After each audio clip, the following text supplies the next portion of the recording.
6. La imaginación. El taller de la mente. El quinto paso hacia la riqueza. La imaginación es el taller donde se plasman todos los planes creados por el hombre. Al impulso, al deseo, se les da forma, perfil y acción mediante la ayuda de la facultad imaginativa de la mente. Se ha dicho que el hombre es capaz de crear cualquier cosa que pueda imaginar. Mediante la ayuda de su facultad imaginativa, el hombre ha descubierto y dominado más fuerzas de la naturaleza durante los últimos 50 años que durante la historia de todo el género humano anterior a esos 50 años. Ha conquistado el espacio aéreo tan cabalmente que los pájaros resultan pobres competidores.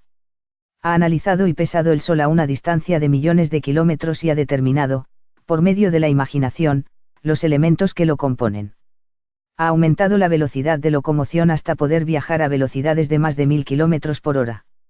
La única limitación del hombre, en su facultad de razonamiento, es el grado de desarrollo de su imaginación y el uso que haga de ella. Todavía no ha alcanzado la cúspide del desarrollo y del uso de su facultad imaginativa. Apenas ha descubierto que la tiene, y tan solo ha comenzado a usarla de una manera muy elemental. Dos formas de imaginación. La facultad imaginativa funciona de dos maneras. Una se conoce con el nombre de imaginación sintética, y la otra, como la imaginación creativa. La imaginación sintética. Por medio de esta facultad, uno puede compaginar viejos conceptos, ideas o planes en nuevas combinaciones. Esta facultad no crea. Funciona con el material de la experiencia, la educación y la observación con que se la alimenta.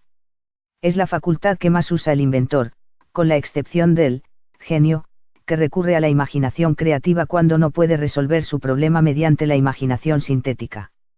La imaginación creativa. A través de la facultad de la imaginación creativa la mente finita del hombre tiene comunicación directa con la inteligencia infinita. Es la facultad mediante la cual se reciben los presentimientos y las inspiraciones. Por medio de esta facultad, un individuo puede sintonizarse o comunicarse con el subconsciente de otros hombres. La imaginación creativa funciona de forma automática, de la manera que se describe en páginas siguientes. Esta facultad funciona solo cuando la mente consciente está trabajando a un ritmo extremadamente rápido, como, por ejemplo, cuando es estimulada por medio de la emoción de un deseo poderoso. La facultad creativa se vuelve más alerta en proporción con el desarrollo que adquiere a través del uso. Los grandes líderes de los negocios, la industria y las finanzas, y los grandes artistas, músicos, poetas y escritores han llegado al lugar que ahora ocupan porque han desarrollado la facultad de la imaginación creativa. Tanto la imaginación creativa como la sintética se agudizan cada vez más por el uso, de la misma forma que lo hace cualquier músculo u órgano del cuerpo. El deseo es solo un pensamiento, un impulso. Es nebuloso y efímero.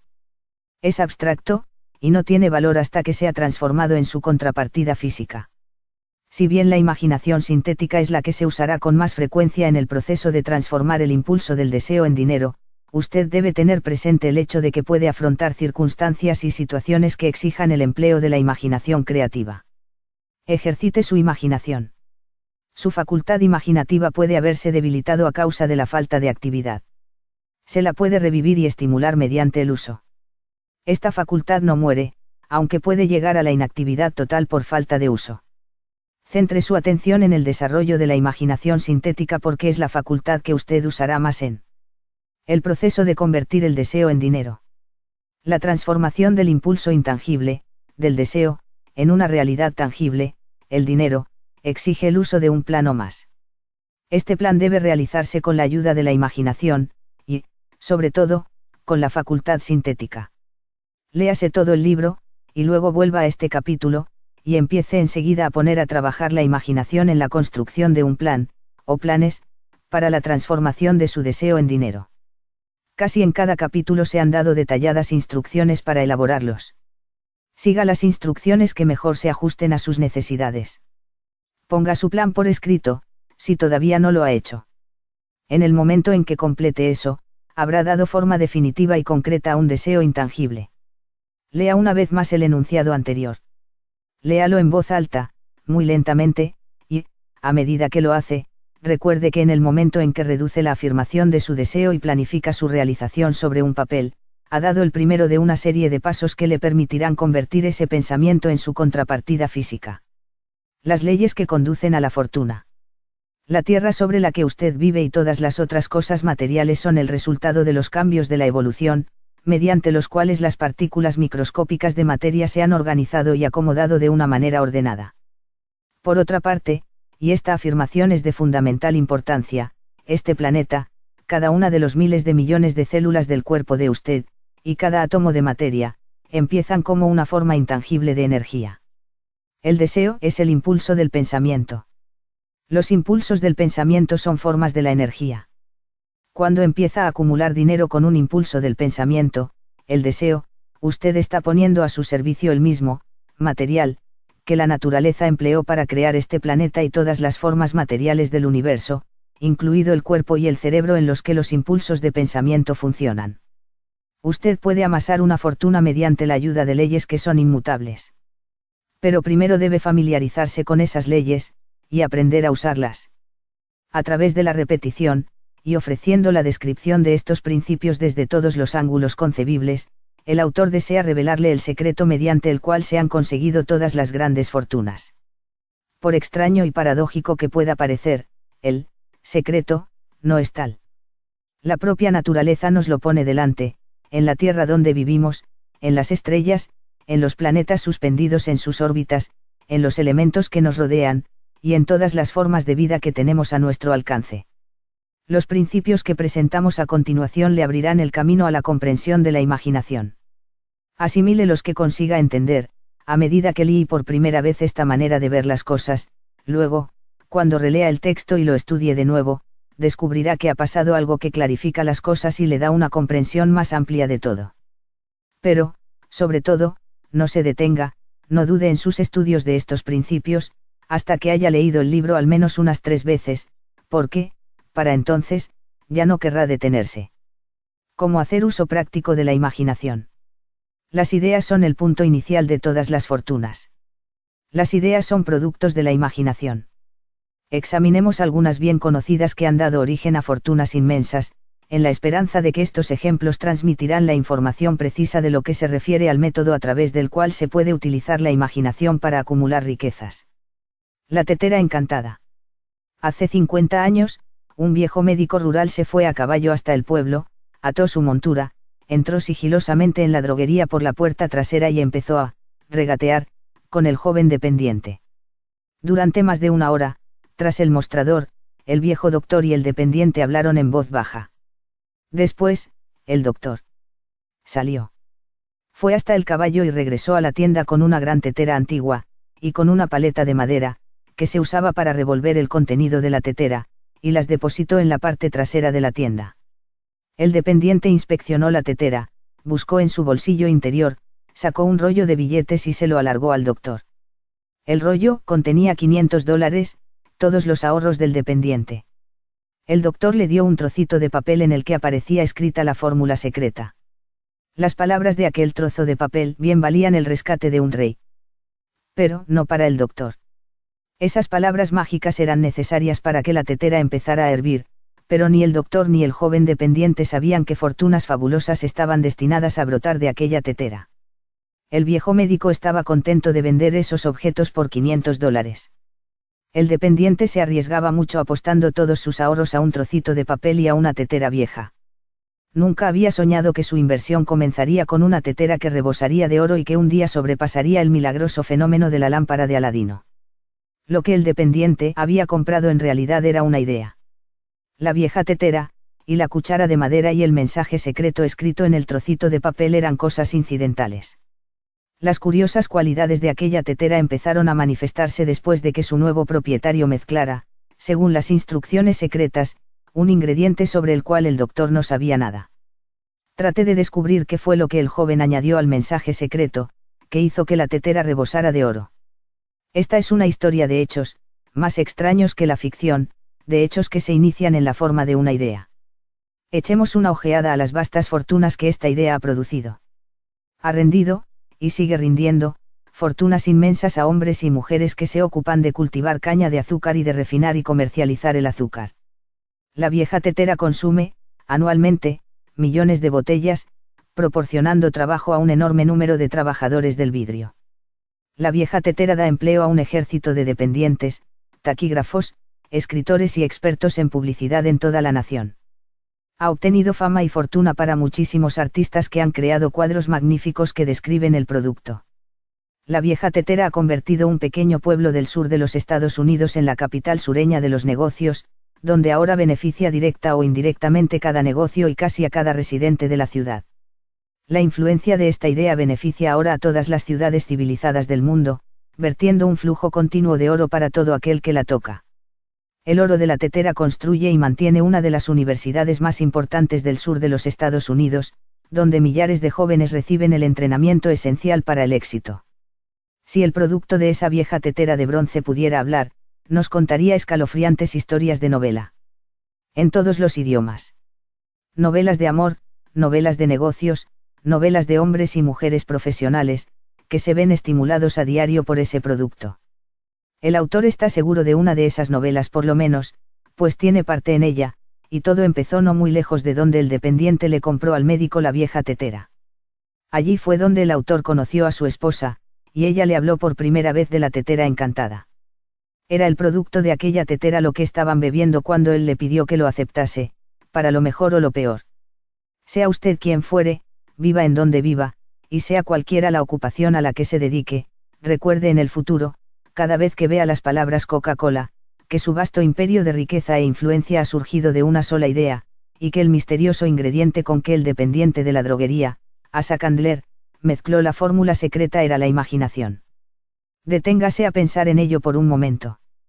Recuerde, además, que los pasos hacia la riqueza que se describen en este libro han sido los medios por los que la influencia de Coca-Cola se ha extendido a cada ciudad, pueblo, aldea y encrucijada del mundo, y que cualquier idea que usted pueda crear, tan buena y meritoria como la Coca-Cola, tiene la posibilidad de duplicar el récord de ese refresco mundialmente difundido.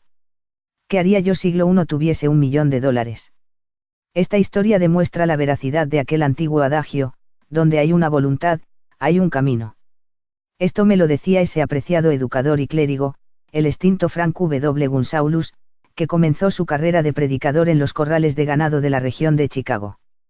Mientras el doctor Gunsaulus estudiaba en la universidad, observó muchos defectos en nuestro sistema educativo, defectos que creía que podría corregir, si fuera director de un colegio. Se propuso organizar un nuevo colegio donde llevar a cabo sus propias ideas, sin los obstáculos de los métodos ortodoxos de la educación. Necesitaba $1.000.000 para poner su proyecto en marcha. ¿Hacia dónde necesitaría tender las manos para obtener semejante suma de dinero?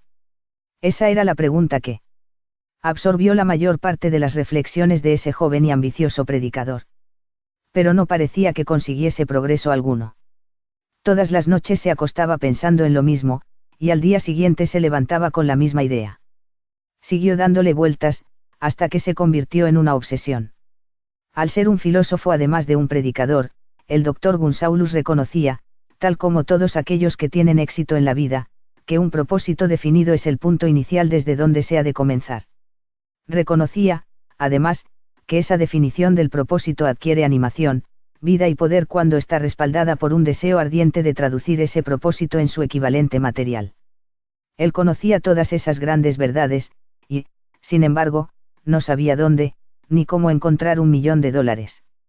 El procedimiento natural hubiera sido ceder y olvidarse del asunto, diciendo, en fin, mi idea es buena, pero no puedo hacer nada con ella porque nunca podrá producir $1.000.000.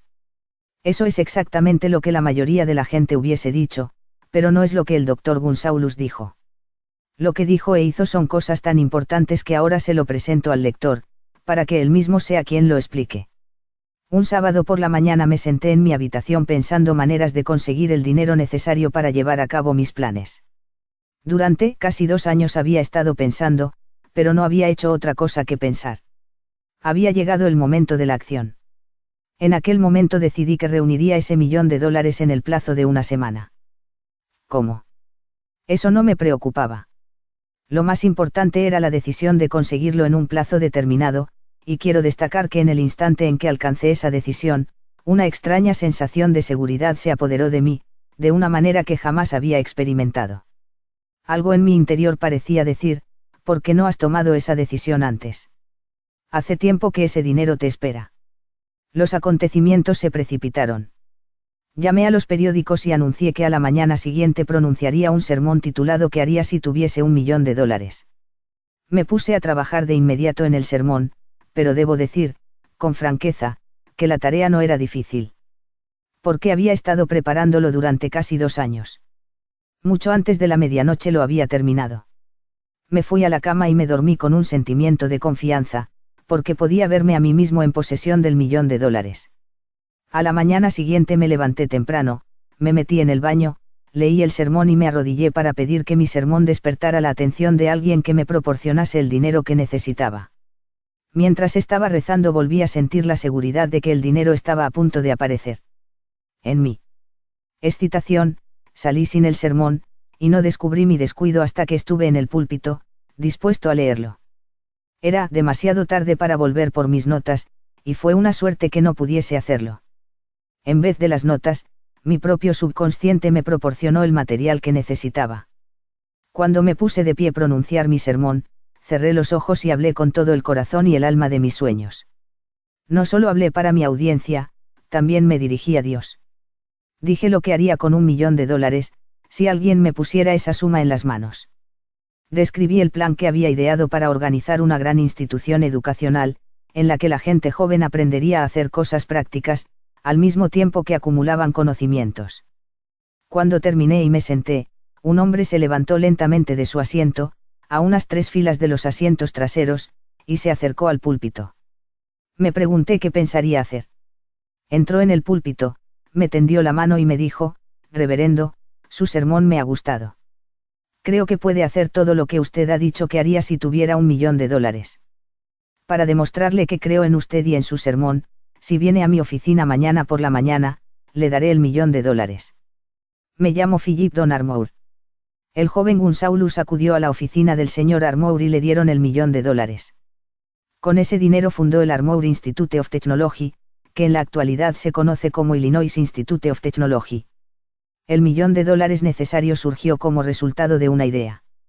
Detrás de esa idea estaba el deseo que el joven Gunsaulus había abrigado en su interior durante casi 2 años.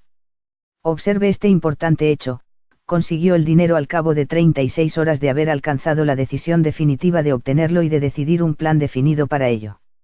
No había nada nuevo ni peculiar en la vaga idea del joven Gunsaulus en lo que se refería al $1.000.000, y en sus débiles deseos de conseguirlo. Otros antes que él, y muchos más desde entonces, han tenido pensamientos similares. Pero hubo algo muy especial y diferente en cuanto a la decisión que alcanzó aquel sábado memorable, cuando dejó de lado toda indecisión, y se dijo, convencido: conseguiré ese dinero en el plazo de una semana. Además, el principio por el cual el Dr. Gunsaulus obtuvo el $1.000.000 todavía tiene 6 gencia. Está a su disposición. La ley universal funciona hoy con tanta eficacia como cuando el joven predicador la empleó de manera tan provechosa. ¿Cómo transmutar las ideas en dinero efectivo? Observe que Asa Candler y el Dr. Frank Gunsaulus tenían una característica en común. Ambos conocían la sorprendente verdad de que las ideas se pueden transmutar en dinero efectivo por medio del poder de un propósito definido, y de unos planes concretos. Si usted es de los que creen que el trabajo duro y la honradez, por sí solos, le proporcionarán riqueza, está muy equivocado. La riqueza, cuando aparece en grandes cantidades, nunca es solo como resultado del trabajo duro. Cuando aparece, la riqueza es el resultado de exigencias definidas, basadas en la aplicación de planes definidos, y nunca se debe a la suerte ni al azar. Una idea es un impulso de pensamiento que incita a la acción por medio de un llamamiento a la imaginación.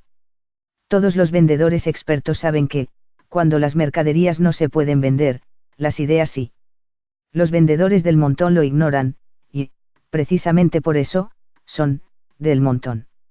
Un editor de libros baratos hizo un descubrimiento de gran valor para todos los editores en general. Aprendió que mucha gente compra el título y no el contenido de los libros. Por el solo hecho de cambiar el título a un libro que no se vendía, sus ventas aumentaron en más de 1 millón de ejemplares. Las tripas, como es llamada en la jerga de los editores la parte que queda entre las cubiertas, no habían cambiado. Se limitaron a arrancar las cubiertas en que figuraba el título que no se vendía, para aplicar a los ejemplares una cubierta nueva con un título que tenía un valor más taquillero. Por sencilla que pueda parecer, esa era una verdadera idea. Era imaginación. No existe un precio estándar para las ideas. El creador de ideas pone su propio precio, y, si es listo, logra imponerlo. La historia de casi cada fortuna comienza el día en que el creador y el vendedor de ideas se conocen y empiezan a trabajar en armonía.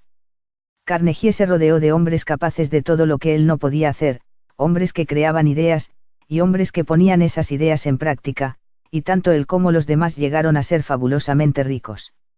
Hay millones de personas que se pasan la vida esperando un golpe de suerte favorable. Tal vez eso pueda proporcionarnos una oportunidad, pero el plan más seguro consiste en no depender de la suerte.